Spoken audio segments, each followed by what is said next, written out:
কাণ্ডে একটাই কথা বলবার, অপরাধীর অতি সত্বর ফাঁসি চাই, আর কিছু বলার নেই।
এইচএসসি হাবিব মিডিয়া ও শেখালা টিভি, আমি শেখ হাবিব রয়েছি।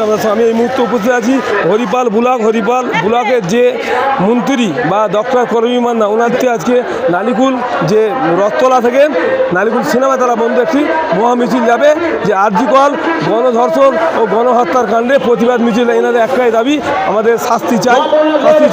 আপনার ভিডিওটি শেষ পর্যন্ত বেশি বেশি আপনার মূল্যবান মতামত কমেন্ট করতে পারবেন। কি বললেন মিডিয়ার মুখোমুখি তা আপনাদের শোনাবো। এনাদের কিন্তু বক্তব্য একটাই, দোষীর ফাঁসি চাই, শাস্তি চাই। এই নিয়ে দেখতে পাচ্ছেন হাজার হাজার জনগণ আজ পথে নেমে গেছে, হাজার হাজার মহিলারা পথে নেমে গেছে।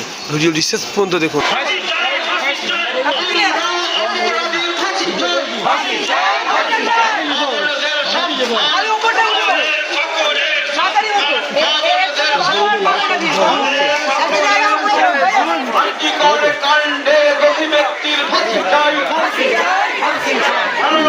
মুখ্যমন্ত্রী মমতা বন্দ্যোপাধ্যায় চাইছেন অবিলম্বে দোষী ব্যক্তির ফাঁসি। যদি রামবন সামের চক্রান্তে বন্ধ হোক।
এই বাংলার মিথ্যা রামবন সামের চক্রান্ত বন্ধ হোক। এই বাংলার রামবন সামের মিথ্যা চক্রান্ত বন্ধ হোক। সিবিআই আমরা দ্রুত আর্থিকর তদন্ত শেষ করতে হবে।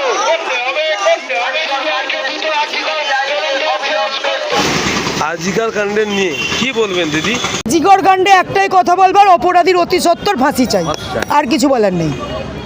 আজকে যে দাদা জয়েন্ট হলেন, দাদা মমতা বন্দ্যোপাধ্যায়ের কাজে এবং তার অন্যায়ের বিরুদ্ধে প্রতিবাদ দেখে তার মুখ্যমন্ত্রী তিনি নিজেও রাস্তায় নেমেছেন। তিনি সেই উদ্বুদ্ধ হয়ে দাদা তিনি জয়েন করেছেন। হরিপাল ব্লক তৃণমূল কংগ্রেস কমিটির পক্ষ থেকে তাকে স্বাগত জানাই, অভিনন্দন জানাই। দাদা আগে কী পার্টি করতেন, হঠাৎ করে আপনি টিএমসিতে আজকে জয়েন্ট হলেন? আমি কী পার্টি করতেন আগে? আমি আগে সিপিএম পার্টি করতাম, তারপরে সিপিএম চলে যাওয়ার পরে 2019 সালে বিজেপি রাজ্য কমিটির সদস্য হয়েছিলাম শুভেন্দু অধিকারীর মাধ্যম দিয়ে। তারপর দেখলাম ওই দলে কোনো কাজ করতে পারছি না, মাস্টারমশাই হিসেবে আমার সম্মান নেই। আমাদের তৃণমূল শিক্ষা সেলে যারা মাস্টারমশাই আছেন, সঞ্জয় মণ্ডল, শ্রীকান্ত চ্যাটার্জি, শ্রীকান্ত ঘোষ, এনারা আমাদের এই তৃণমূল কংগ্রেস আসতে বললেন। আমি দেখলাম এদের সঙ্গে কাজ করে আমি শান্তি পাবো, মানুষের সেবায় কাজ করব, তাই জন্য এসেছি। আপনি তার প্রথম কাজ কী দিয়ে শুরু করবেন? প্রথম কাজ আমার শিক্ষকদের যে দাবি দেওয়া সংক্রান্ত জিনিস আছে সেগুলো আমাদের হরিপাল সাউথ সার্কেলের টিচার আমি সেই শিক্ষা সেলের যারা সভাপতি সেক্রেটারি আছে তাদের মাধ্যম দিয়ে তাদের দাবি দেওয়া নিয়ে কাজ করব। আমার পাশে থাকবার অঙ্গীকার নিয়েছি, যে কোনো মূল্যে আমি চাই 100 দিনের কাজটা পশ্চিমবঙ্গে চালু করা যান, তার জন্য যেখানে যেতে হয় পার্টির মাধ্যম দিয়ে আমি যাব। আমার নাম রবীন মাঝি, একজন শিক্ষক প্রাথমিক।